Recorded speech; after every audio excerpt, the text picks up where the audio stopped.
Alright, I've heard that you want to learn some more fighting tricks with your sword and want to be a bit more efficient with killing people instead of just chambering people. Well, I'm sorry I didn't teach you that in the last chambering video, which is in the top corner. Right, okay, let's get down to business. Today we're going to teach you how to feint, chamber, morph, and a little bit more like chamber, morph, feint, blah, stuff like that. How to counter a feint and how to do better in games in general and how to do better in duels in 1v1 situations. If you want to learn how to fight multiple enemies, be sure to click the top I right now for that video, which can be really useful after you have watched this video.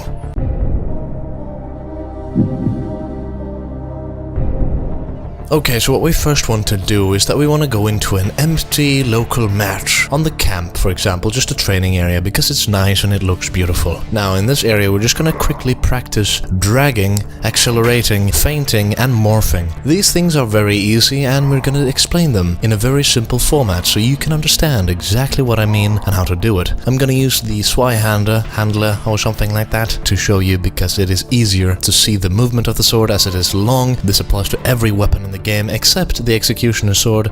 You can morph with that one as well, but it isn't really useful. You have to slash with it because it doesn't do a lot of stabby damage because it's flat, and also it doesn't really apply to a bow. You can't do this with a bow. That would be cool though if you could. Anyways, this also applies to the loot, which you can flip around and attack people. Okay, anyways, let's get into it. So first we're gonna look, if you stab and you complete the stab, you do a stab. If you start stabbing and you instantly click left click, for example, you'll go from the stab and instantly into a slash. It will be sort of a feint, and you can also add a feint to this and really confuse your enemies, but you do sacrifice your stamina, so if you do this in a multiplayer match, it could be a good idea to put on the perk Second Wind. So if you do get a hit, you get some stamina back. That means if you hit the enemy, you get some stamina. Right, let's look at these tactics here.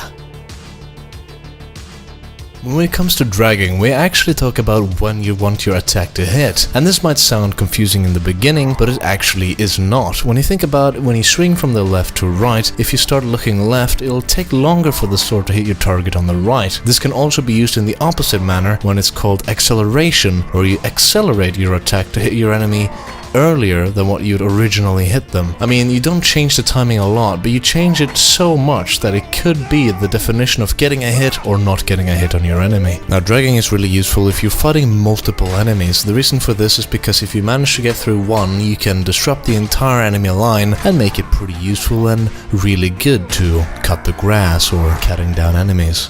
Dragging can also help you get through an enemy block by just putting them completely off the timing, which can make you able to combo in more attacks, and if you keep dragging and maybe morphing and sometimes feinting, you might be able to completely annihilate your enemy without even taking a single hit yourself, unless they counter you with some chambering as well, or maybe they morph you back.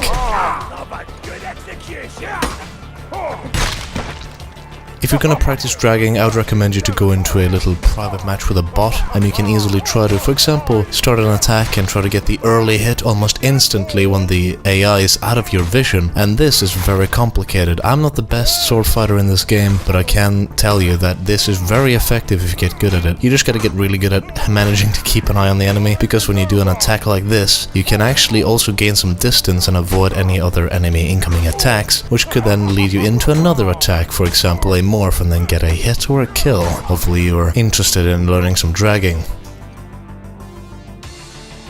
Now let's get into some morphing. And morphing is something you can do basically anywhere and anytime. You can use it when you're chambering someone and change your chamber from a side swipe to a stab, or from a stab to a swipe, or from a stab to an overhand. Basically you can change it a lot, and morphs are almost a feint, and you can feint and then morph and then really confuse your enemy and put them off guard. Morphing is basically just changing your attack right away when you're engaging your enemy, blocking your enemy, riposting your enemy. It can put them off a lot.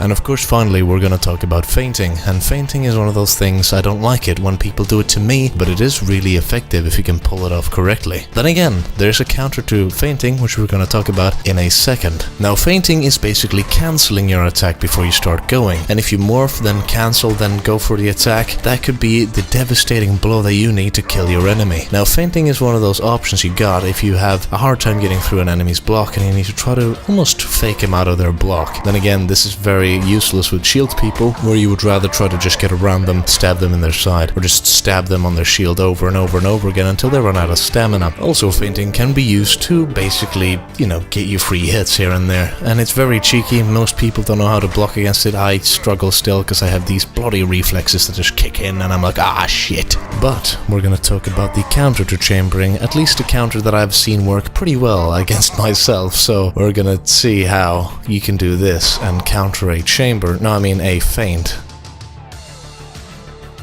When we talk about adapting and cancelling chambers or countering feints, then basically what we want to talk about here is how you want to approach an enemy that feints you, or that chambers you, or that basically is just being a little bit of a bastard. Well, if your enemy is feinting you, what you should try to do is try to attack or basically chamber their first attack, and as they're feinting, their attack will not be there in time as your attack will be there before theirs. As your attack starts before their second attack as they're feinting, and this can basically just cancel their feint completely and make them regret trying to feint. If you're in a chamber stalemate, what you could do is that you could try to riposte, block and break up the battle a little bit so you get a little bit of a breather to maybe try to get in a little feint, maybe try to get a cheeky little drag in, or get another, you know, a little bit of a kick or a morph. Basically what you want to try to do is try to change up the rhythm. Don't be a pattern in Dark Souls so they can learn how exactly to fight you. Try to adapt to what they do and rather try to change your attacks based on how they're behaving to your counters. If they're feinting a lot, you try to chamber a lot. If they're trying to now riposte and morph you, you try to chamber and maybe morph them, or maybe chamber and feint and morph or some stuff like that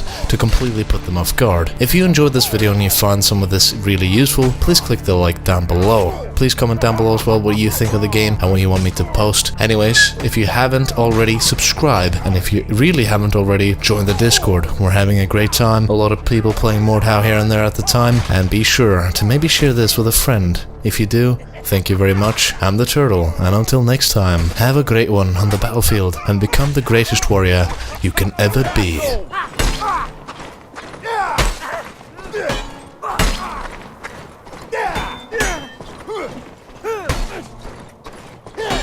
Your horses look just about the right size for those boots. Say your prayers.